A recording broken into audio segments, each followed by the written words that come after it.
maybe some resources, that may be out there for them. I think a lot of what we talk about is that, indicators that parents may be saying, things teachers may be saying to them, that they're seeing in the students and the things that they're seeing at home, and trying to build that together so that we're all coming together for the students to be able to assist them.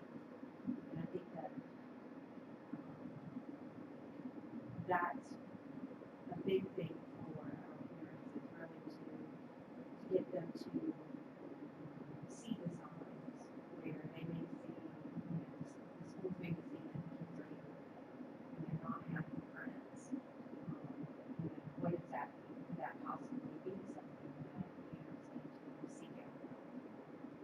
So kind of just a global.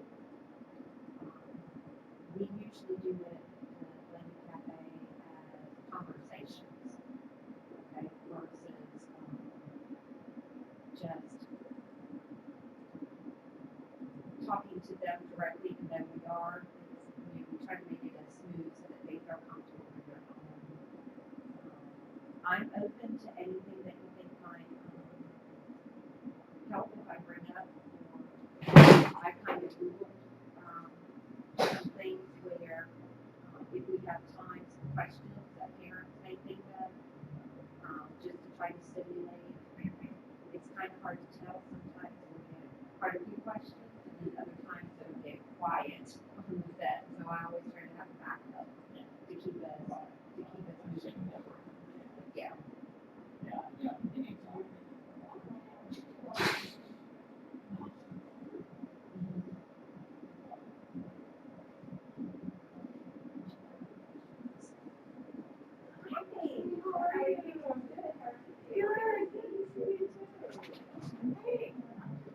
Oh my gosh! Finally get to see the man, the myth, the legend. Oh, that's so good. Let me just kind of, okay. You sure can.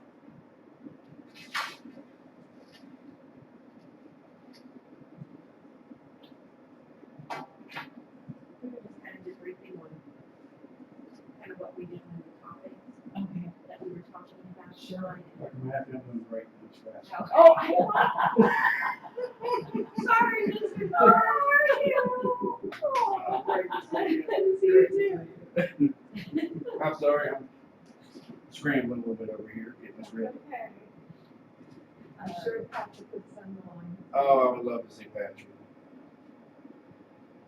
But we just kind of briefed on what it looks like.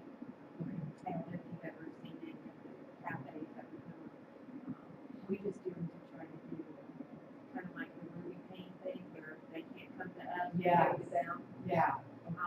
And we try doing in person and live, and I think for a lot of our parents, it's trying to get them pretty big here or child care in the evening, and so they work and feed their kids and come to them, so that's why we go into their homes through live stream. Okay. It is live, so they will be able to ask us questions if anybody has anything. But the topic comes from surveys that we send out on what parents would like us to cover. Okay. And so tonight we're kind of talking about the mental health component and anxiety and depression. And I think we were just started that conversation about anxiety is probably the least of the two that parents know about or what it looks like. And so Dr. Hodges was just starting to kind of talk about that. We were just kind of talking about signs and symptoms and indicators and what parents really, it's for the parents so that they may need to know. Sure.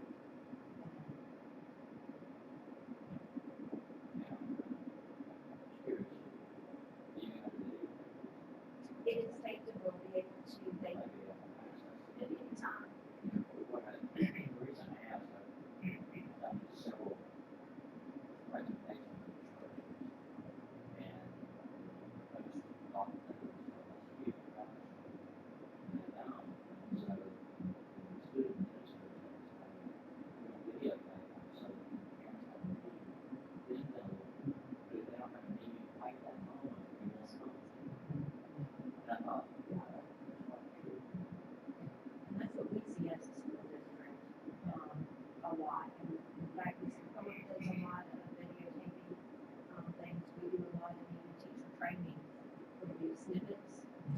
one long series or do snippets, and then place it in there where they can do on call, and they're sitting at home after they put their kids to bed, take their bath, whatever they want, to be able to call it up.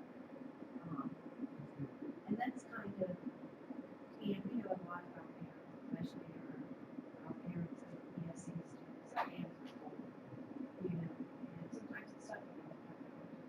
It's not that they don't want to, Right. it's just really tough for them, you know, and I totally get that, so we're just trying to find ways to reach out and touch them and involve them, and involve them in their kids' education. The more we can build that trust with them, the more successful the students are going to be. And so that's why we're trying to get the topic myself. We've seen a huge increase over the last 5 years in things like mental health issues. And for us, a lot of times what we see is it'll hit the wall or hit a level where it starts becoming a behavioral issue. Yeah. And then even on the education side, most teachers may not really know that it is something else besides a chosen behavior for them. So it's just all the pieces together.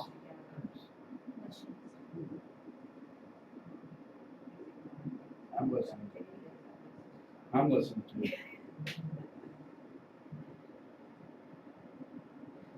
So I told him I kind of Googled some questions that parents Yeah. may have, just trying to think ahead where in case it would come out a low or increase. Usually not. I'll get going, or our guests will get going, and before you know it, the time is long gone. Mr. Thorpe's over there like.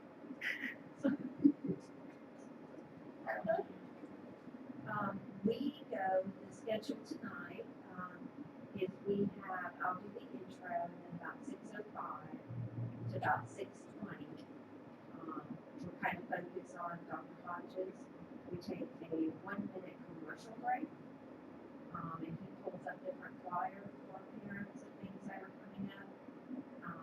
It's a total of 45. We get from 6 and try to close as close to 6:45. And looking back over everything that we've done in the past, we can track some of it as to when they tune in and when they tune off. And it seems like that 45-minute length is just about the max for them before they start clicking us off. I've got it. I've heard enough. But I think tonight with this, I think this will be something that we've done a lot of advertising. We do a lot of advertising with our parents. The schools were very, very receptive this time, and we had created a little flyer, not only for them to put out in like their PTO and on their front desk, they wanted extra copies. So a good number of the schools asked for extra flyers. So it's been done through virtual and through hard copies.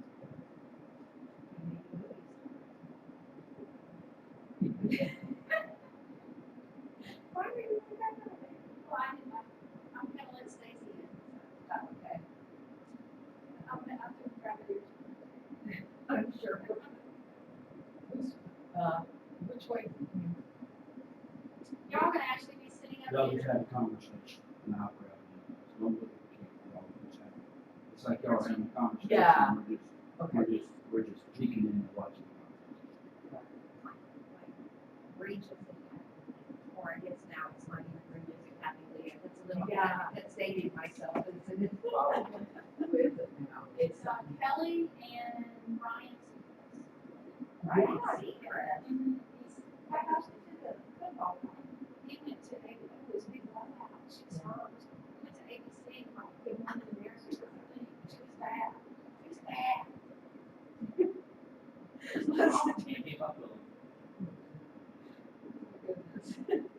I have no life, so I watch entertainment news.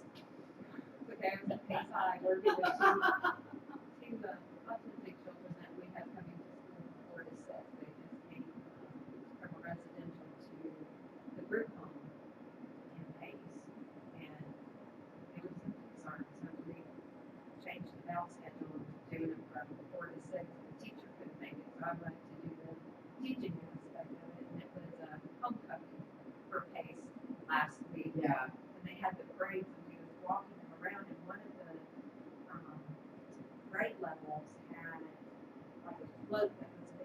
video game. We were trying to guess what game it was, and of course I'm like, hey, that's Frogger. It looks like Frogger. And the kids up there staying there were like, Frogger.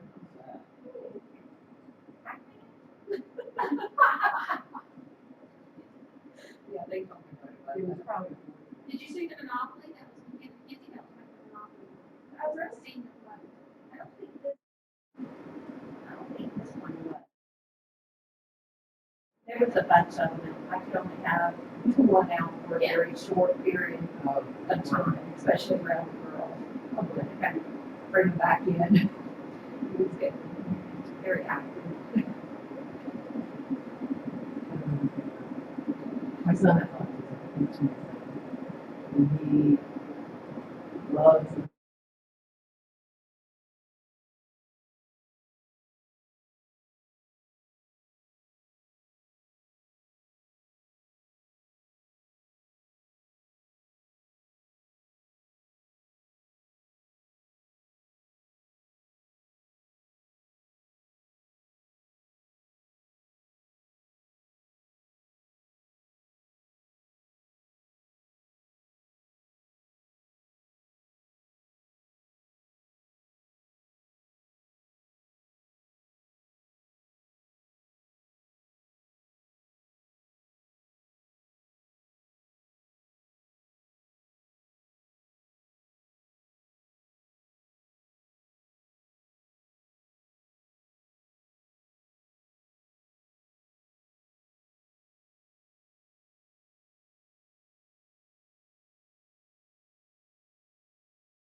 This, you know what I mean? They're just so, they're just so free. He was very pretty. Yeah.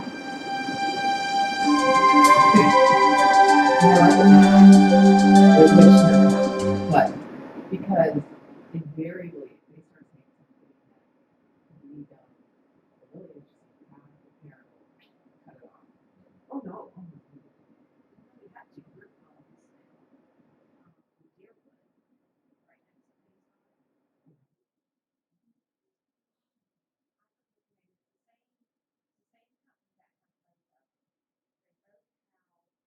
in the school system now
We're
all initials. We're all initials. We're always different.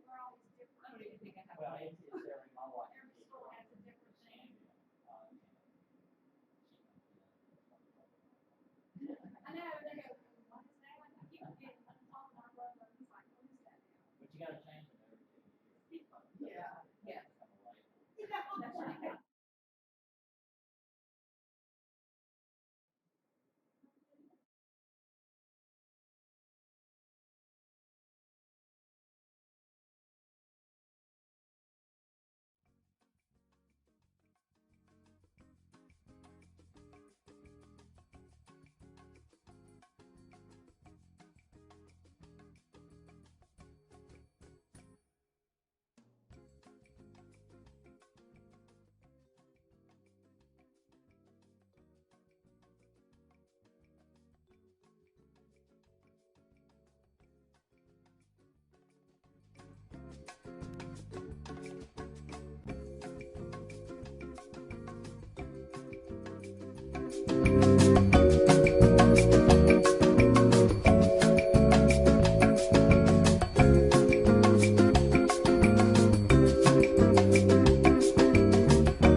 facility here at the Douglas A. Dillon Center. You may also hear it called the Dad Center from time to time, and we're located here on Highway 90. After looking at our data and information from our surveys from last year, we have been able to come up with some topics that will cover areas that you as parents have interest in.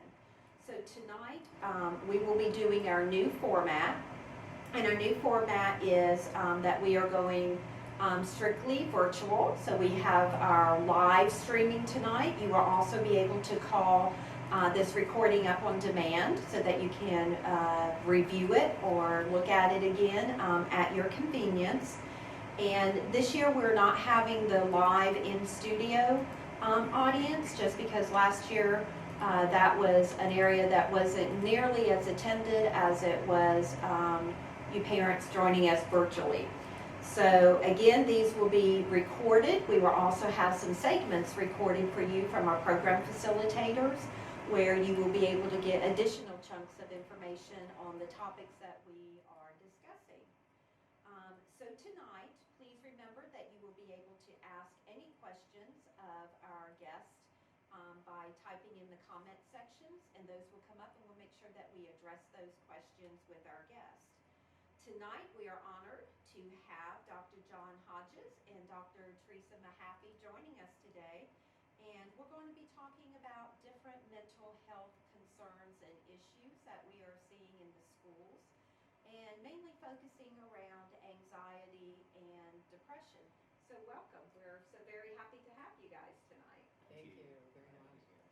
So just to get ourselves started, we kind of wanted to, maybe you can introduce yourself and talk to us a little bit about your specialties, and then give our parents, I think one of the areas that our parents had concerns about was signs and symptoms of anxiety and or depression. I think we were talking earlier before we went live and kind of had the discussion that anxiety seems to be the more difficult topic to be able to look at and diagnose as far as parents, what to look for and how that may manifest itself in our students. Yeah. So, welcome. Glad to be here. I'm John Hodges. I'm a licensed psychologist and see a lot of kids with behavior problems, emotional problems. I see a lot of anxiety, and that's a particular interest that I see because sometimes it can look a lot like ADD, attention deficit disorder. If a kid's anxious, then they're going to appear distracted. And then after a while, if a youngster is anxious and they get tired of really battling it, then oftentimes we see depression go hand in hand with it. And the primary symptoms that I look for with anxiety in particular is a tendency to avoid. They want to avoid whatever it is that is a concern. If it's school, they don't want to go to school. If it's social situations, they want to avoid social situations. And so you see kids who avoid, sometimes you can see physical complaints all of a sudden if your kid's been healthy and you're getting a lot of physical complaints, headaches, stomach aches, especially the stomach. I see a lot of kids with stomach distress, and that goes with anxiety. Those are probably the primary things that I see as initial symptoms. With those, I know that as a school setting, we hear and see from the teachers that our students sometimes do behavioral type of issues in the school, and I think that concerns the teacher because they don't know where that line is. That how do I know if a child in my classroom is having some type of anxiety, or is this a attention-seeking type of behavior? Is there any way for the teachers to be able to look out for those symptoms or those signs to be able to tell the difference, so that when they're talking with the families, that maybe the two can come together and seek help for the students? Yeah. Typically, if it's attention seeking, then it will be modified by behavior management. If you implement some sort of behavior management program, the child will respond to that if it's attention seeking, if it's behavioral. If it's true anxiety, you can threaten them with the worst possible consequence in the world, and you cannot get them to do it. And sometimes anxiety comes out in the form of anger. Kids that are explosive. And what happens is when you're anxious, you feel the need to defend yourself. And when we feel the need to defend ourselves, then we go into fight or flight, which is a very irrational, there's just no logical thinking, no rational conversation. And so if a kid's in the fight mode, then you're going to see aggressive behavior. But it's not just I want my way, it's really anxiety based, and the response and the treatment is to be very different. How would, and this is for both of you, how would parents know when would be an appropriate time to bring their child in for an evaluation? You know, is there anything that would stick out to them? I know a lot of times when we're talking with our parents, they're just not sure what may be age appropriate. Sometimes they worry about the teacher expectation. So how would the parents in the school know? You know, as a school, we can recommend, you know, that they seek medical advice because we're not doctors and we don't make diagnosis on our students. But at the same time, we want our students to be able to succeed and to help the families. So are there any particular recommendations for the parents to know, hey, this is going beyond what's expected and may be time to seek out help? I look for impairment. All of us have anxiety. All of us get sad. But when it starts to interfere with your ability to meet your responsibilities, if it interferes with the ability to maintain performance at school that is typical of that student, maintain relationships, be able to, if it interferes with their life and their ability to function, then it's definitely time to seek help. I wanted to just add to that, that's exactly true, but also you have to have parents who are astute enough to notice the changes, or I have a lot of patients who come from homes that are less than desirable, and many times these kids just slip through the cracks and end up with a really poor report card, but there's no one at home that really cares that much about it. So you have to, it's a very complicated situation with many layers on top of that one child. So if a child has true anxiety and the school is seeing it, would the parents also be seeing it at home? Because, you know, a lot of times as a school setting, we will hear that from parents, well, we don't see that at home. And part of what we try to explain to them, though, is in the school setting, it's a much more structured setting than what it is at home, and the expectation is different than being at home, coming home, and being able to have some free time there. But wouldn't they see maybe in their interactions with their parents or their siblings or possibly even the friends in the neighborhood, would they be seeing similar type of characteristics in those environments? More than likely, but I think there are times where they may not see it because the degree of social interaction, kids can stay at home and not socialize, where at school they're around 20 kids in their classroom at least, and so they're forced into social situations, and that may trigger the anxiety that they can avoid at home. The other thing that sometimes happens is we think we train our children, but our children train us. I have to agree with that. And so an anxious kid can end up engaging the parents in their anxious rituals. And the parents not even aware that they're doing it. And so if the parents are engaging in the rituals that reduces the anxiety, then they may not see it. That's very true. Our children do shape us a lot They of do. times. And sometimes we don't even know they're doing it. Absolutely. Well, okay, so when we get to that point and a parent is seeking out help, what could be expected when they go to the physician for that first appointment? What would be, just an expectation for them as to what would happen, what the course of action would be?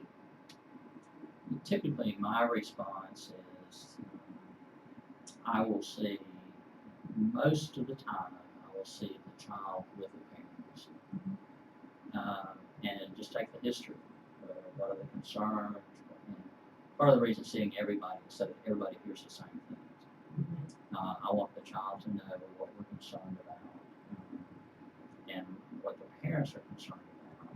And so I see everybody, we take the history, and then usually after that I'll see the child alone to determine what's their perspective of the issues and do an assessment of what I think is going on. For anxiety, I'm sort of targeting it because I think parents recognize and look for depression probably more than anxiety. But with treatment of anxiety, there's some key terms that you want to listen for. And that's terms like graduated exposure. For treatment of anxiety, you have to confront whatever it is you're afraid of. If that is not part of the treatment, then there is a high probability of relapse. And so it's really important that parents listen for those types of terms for the treatment of anxiety. It's important, I believe, in children, elementary, probably I would even say middle school, that the parents be involved in the treatment. There's a behavioral component and behavior management component even when there are mental health issues.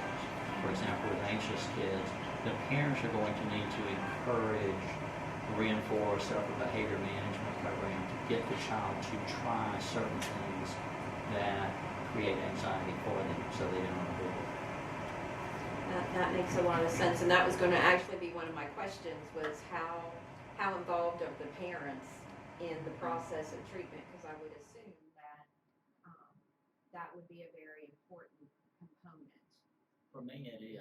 Now, everybody has their own approach to treatment, but I probably spend 40 to 60% of the time with the parents. Again, elementary. Now, when you get into high school, it gets a little bit different. It begins to change. I can imagine. Have you, either one of you, have you seen an increase over the last several years of students coming into your practices with anxiety concerns? Yes, I've seen a huge increase actually. And not only an increase in numbers, but I'm seeing an increase in intensity of symptoms.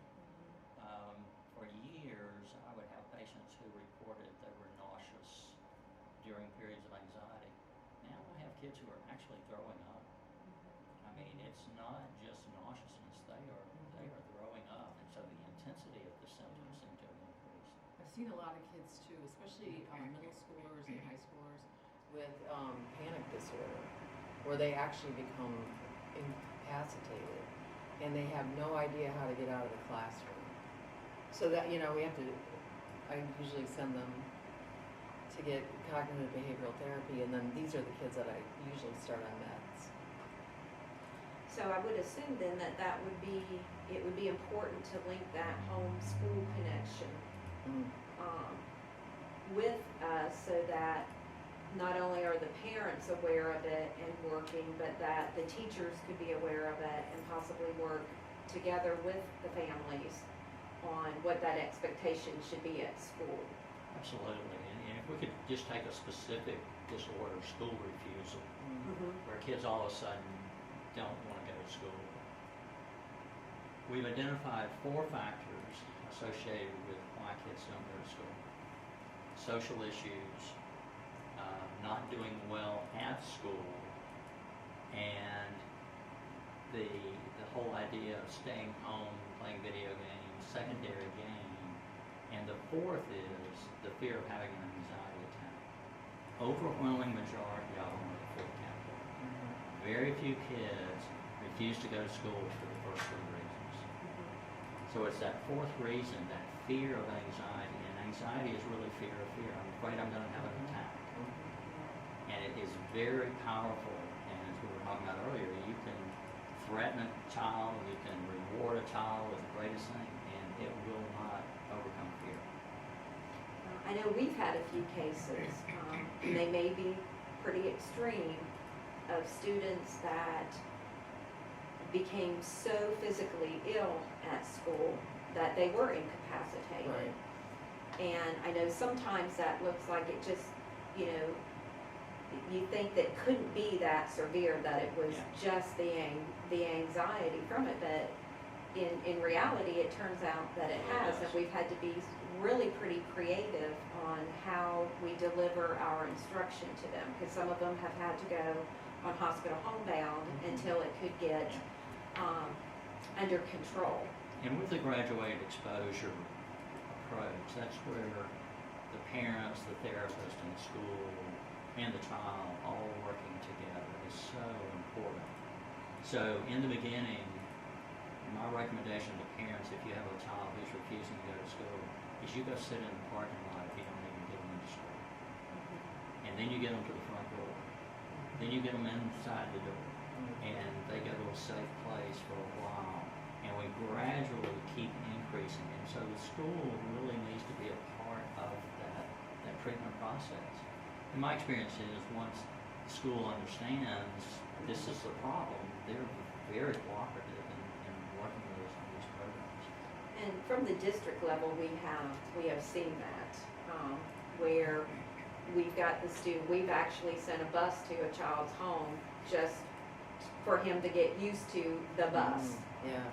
Okay, then we made it to getting on the bus, not leaving the yard, and then going around the neighborhood and kind of slowly building it back up to where, you know, then it was in the parking lot, and then the child got off the bus, didn't make it in, but got off the bus, but we were eventually able to work it to a point where that child, according to them, felt safe at that point.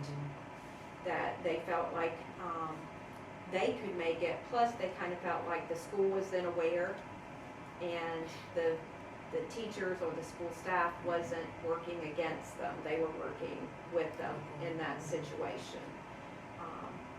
And medications can be beneficial, Happy said earlier. And it's important to have kids evaluated. You know, parents don't like to start their kids on medications, but sometimes that's the most effective tool to utilize with all these other things we're doing. Right. Let me ask you this, and this is just something that I personally, from working with students for so many years, I've seen a little bit of a shift when it comes to, one, language development and social interaction. Have you seen the social interaction decreasing with the gaming world increasing? And I don't know whether it's something that we can actually link to that, but it's been something that I think we've seen in the school setting is sometimes even at the kindergarten level, they're not coming in with that language development to the degree that they used to come in. And so then for us, it makes it a little bit more difficult to really determine for students that struggle, is that due to a lack of exposure, or is it due because the child really has an academic deficit, where they may have a processing problem or something where we really need to get involved in that avenue with it. So was just curious to see if you've seen any of that. Yeah, my take on it is that those kids who are reluctant to engage in life, school, study, whatever, gaming is a great hideaway. And so they can hide away, whereas used to kids didn't have that hideaway and would eventually get out and interact more. But now, a kid can isolate and be perfectly happy. Yeah, that's a different thought. You know, maybe for some kids it's the opposite. that their anxiety is relieved through that, where we may have seen it before manifest in a different way. Yeah, Right. and I do think the lack of stimulation as well. Yeah. I mean, I think that's a part of it as well. So, yeah, I was just gonna say that not only is it gaming, it's also texting and social media. Because some of the older kids that I see, will actually be on their phone while I'm trying to examine them. And so will their parents. So I've run into this many times where I actually have to tell them to put their phones down so that I can do a well check. So, I mean, it's, some of the stuff I encounter is fairly extreme, so, and it's on a daily basis. So, yeah, the whole social media thing is out of control. Well, and that brings up another situation which the schools have seen an increase in. I don't know whether, it would be something that we could put our hands on and being able to say that data shows that it's anxiety or depression in students, but or maybe the exposure to social media, but we're seeing more kids that their issues are manifesting in more behavioral type of concerns. Some of that to the point of where we as a school district has to do what's called a threat assessment. Because either they make comments, or quite typically what we're finding now is they do it through social media, where they will make threats on social media towards a student at school or a group of students or the school as a whole. Have you had or seen an increase in students that show that type of behavior concerns? Yeah,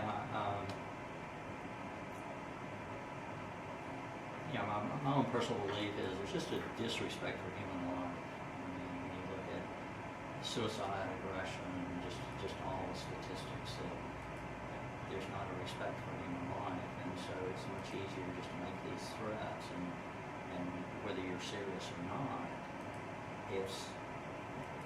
I can just say it, and it doesn't mean anything. Or it does mean something. And the problem is, it's very difficult to know the difference between the two. I mean, in terms of threat assessment, the best predictors we have are past behavior. Well, those past behaviors never change. And so it's very, very difficult to do a good threat assessment. But yeah, I'm seeing an increase but not just in kids. We see this in humans, I mean, adults as well. That if I get mad at you on the interstate, then I'll scream, try to run you off the road, shoot you, whatever. Yeah. So we're not just seeing it. I mean, kids are having role models for some of this as well, which is part of it. But you're talking about the behavioral issues. For example, depression. We have a kid who's fallen asleep in class and looks depressed and so forth and so on. What if this kid is up 2, 3 in the morning on his phone and then going to school? How's he going to look? So is it depression, or is it on the phone too much? Yeah. And so there are behavioral issues, and I really encourage parents to take the phones at night. The data is 60 to 70% of teenagers are on their phone past 12 p.m. And so, wonder why kids are falling asleep in class. Yeah. I make my kids go to bed at 9. But if they got the phone in there after you've gone, are they still in bed? Guess I'd have to hide it under the mattress. There you go. All right, with that, we're going to take parents just a quick commercial break. And please remember, if you have questions, go ahead and type those in, and we'll be happy to address those.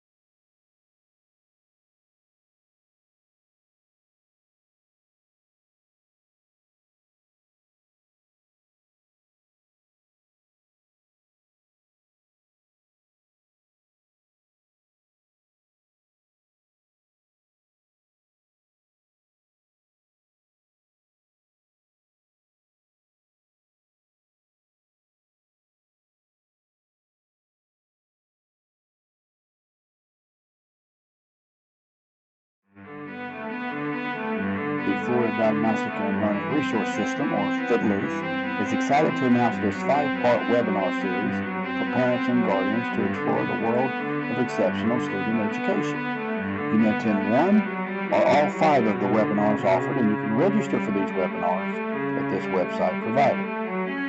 If you need more information, feel free to contact us at 850-469-5423 or 888-445-9662. The webinars will be delivered via Adobe Connect, and each webinar will have 2 times that they are offered on the specific date of the webinars. The webinars are offered during November 5th, November 7th, November 9th, November 13th, and November 15th. FIDLERS, along with Emerald Coast Associate Center, enjoy sponsoring these webinars for you. We hope to see you in the webinar series.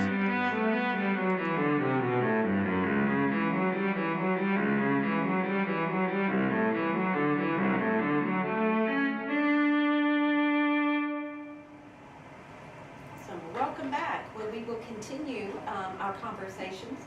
And talking about how our parents can get help and they come in and seeking treatment. What are some things that the school district can do to assist you in either making a diagnosis or being able to provide the child with help? Are there things that the school district can help provide to you to be able to benefit the family? Yeah, so if I have a patient who parents suspect he may have ADHD or ADD, I do always give them the Vanderbilt forms for the parents to complete and the teacher. And it's always helpful to get a little write-up from the teacher as well. I don't necessarily ask for an IQ test unless I think there is a problem there, and that could explain a mismatch of where the child is in the class and why he's not doing well. But usually it's the Vanderbilt forms and then a write-up by the teacher and then an extensive interview with the parents. And for our parents that may not have been through the process before, what is a Vanderbilt? So a Vanderbilt is a series of questions that target certain behaviors that we see in ADHD, ADD. You can also tease out some of the learning problems, anxiety, behavior problems that's on the back side of the front page. So I know one of the things that we talk to parents about, I would assume that to be able to make an accurate diagnosis, that it would be very beneficial for both home and school to make sure that they really stop and think when they fill those forms out and make sure that they answer them as honestly as possible. Right. Is what they can think, because I know as a parent, parents may not always want to be forthcoming with maybe how intense the behavior is, because that's their child, and they have that emotional connection to the child. And so I know as a parent, sometimes it may be a little bit more difficult to relinquish some of that information so that they can actually help you in the medical field be able to give the best diagnosis for them. Is there any other suggestions that you would have that either parents can do at home or that the schools can do to help make sure that we get the students diagnosed, and then once they're diagnosed, how the school system as a whole can assist? When you're filling out the forms as a parent, I encourage you not to include the kid in the process. We used to give the kids a self-report form, but they're so unreliable that it's a waste of time, and so we no longer do that. And so some parents will think that the kid knows better themselves than their observations, which is not correct at all. So we just want the parents' observations, not the child's input, to get those things. And it is hard sometimes to accept that your child has a problem of some kind, so that can be challenging. Additionally, from the medical perspective, particularly the medication use, the teacher's observations are extremely important because believe it or not, there are parents who actually want their kids on these medications. So if I see that there's a discrepancy between, you know, a big discrepancy, then I'm not going to prescribe a medication. If the child is doing well in school, just leave well enough alone, you know. So that brings up, you know, another area with the medication. When would be an appropriate time to prescribe medication for a child? Because I know we do hear that a lot at meetings, that sometimes parents are hesitant for the child to get on medication. And then maybe once, if you do put a child on medication, what are some things that parents in school would need to look out for to make sure that the medication is appropriate or the right dosage, or maybe does parents need to go back? Right. So when I started a child on a medication, I always go over the side effects, the most likely side effects, as well as what to call me for immediately once the medication is started. And then I always see the parents and the child back in a month, and then every 3 months. So there's a constant follow-up where I can get input from the teachers or a therapist or, you know, and the parents.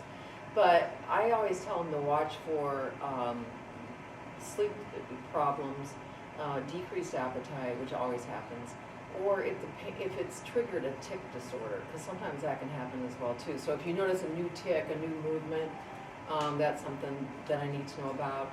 Or if they're really irritable and aggressive in the afternoon when the medication is wearing off. I was gonna say, those are actually probably what I hear the most of what parents are fearful Yeah. of, is one, the appetite, and Right. two, the aggression. Yeah. They're afraid that their child will get more aggressive on the medication. Right. So those are, but are there's medications possibly that, could you have to maybe try a couple medications Yes. before finding the right fit for the child? Right. So I have a lot of patients who have actually been on a few medications, and now there are so many on the market that, and some of them do very well for some kids and not well for others at all. So I have actually started doing a genetic test to see what medications they metabolize best. And that way I can target the meds to their genetics. And that's worked out really well for me. That's really good. You know, a lot of times, you know, I will be talking with parents who have not seen or their physician has referred them to me for an evaluation. And so they will be very reluctant to use medication.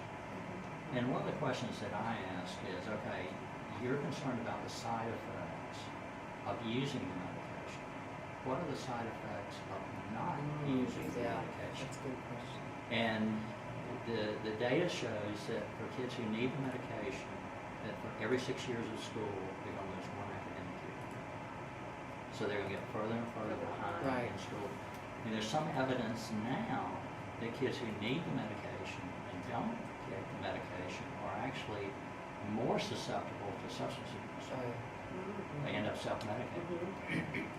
And I think I've read a couple of studies about that, about kids that have gone through and have not been medicated.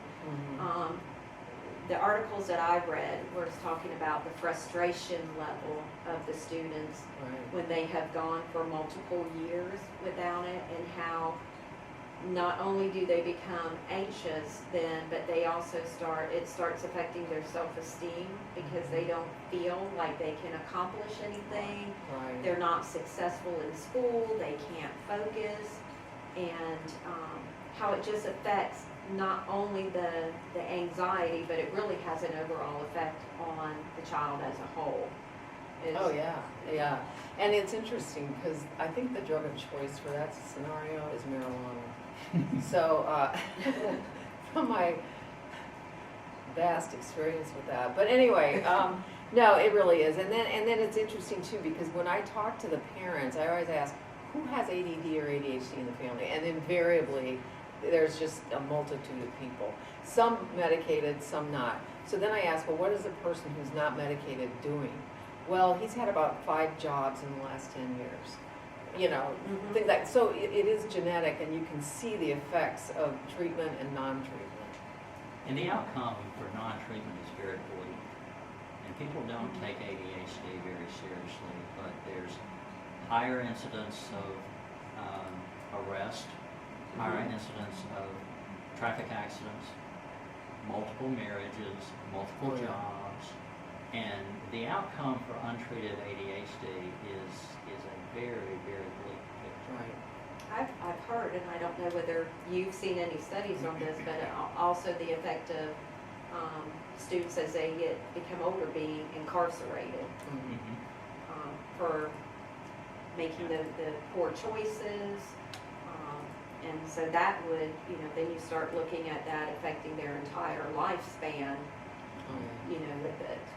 Yeah. And so, I encourage parents to get it evaluated because I think there's a little bit of a nonchalant approach to oh, he's just got ADHD. We even make jokes about it and so forth. But it really does have the potential for very serious outcomes. Right.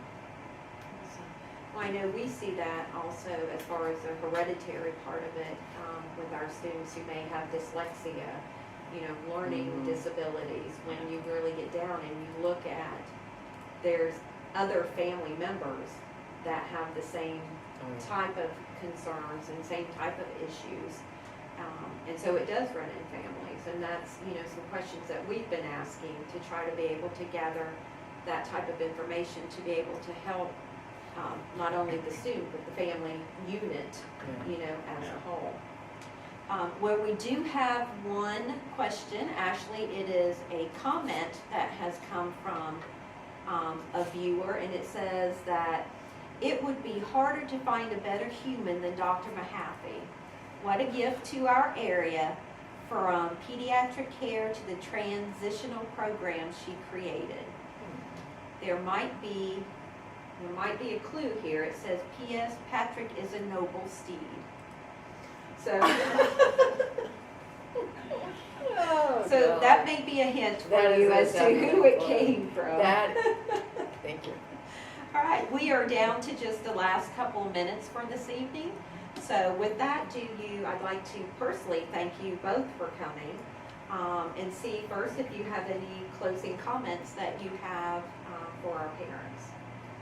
If there are any doubts about whether your child needs care, seek it, get an evaluation done, and if you overreacted, then the therapist will say, no, this is just normal development, and these are the things you can do for it, and not necessarily need ongoing therapy or medication or treatment. But if there's a doubt, seek services. Yeah. And I would say too, pay attention to your kids. Watch what they're doing, watch what they're watching. Love your kids and let them know that. I think those are very wise words coming from us tonight. So we appreciate both of you coming, and I'm sure that our parents also feel the same way. Like I said, we have made sure that we're doing the live version so that we can reach as many parents as possible. And I know sometimes it's easier for our parents to hear things when they're sitting in the comfort of their home and being able to process it.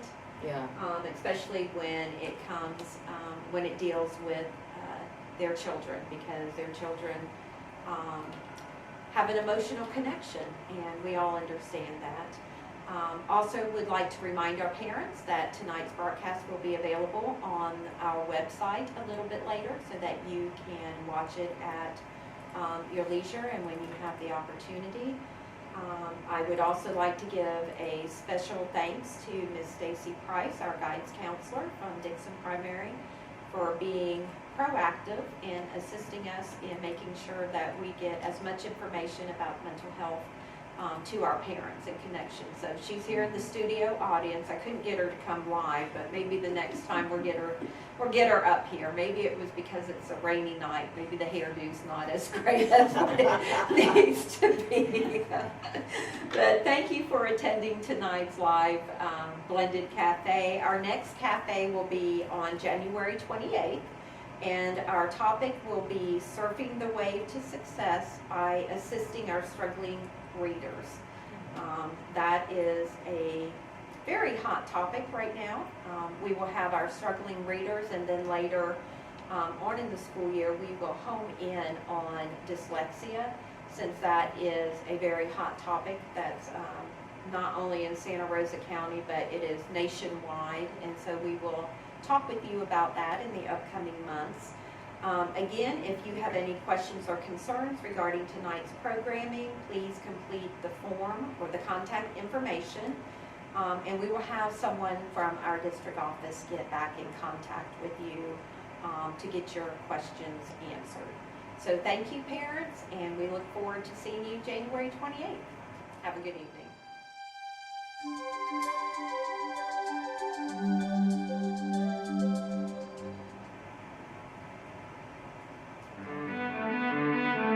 The Florida Diagnostic and Learning Resource System, or FIDLERS, is excited to announce this 5-part webinar series for parents and guardians to explore the world of exceptional student education. You may attend one or all 5 of the webinars offered, and you can register for these webinars at this website provided. If you need more information, feel free to contact us at 850-469-5423 or 888-445-9662. The webinars will be delivered via Adobe Connect, and each webinar will have 2 times that they are offered on the specific date of the webinars. The webinars are offered during November 5th, November 7th, November 9th, November 13th, and November 15th. FIDLERS, along with the Emerald Coast Associate Center, enjoy sponsoring these webinars for you. We hope to see you in the webinar series.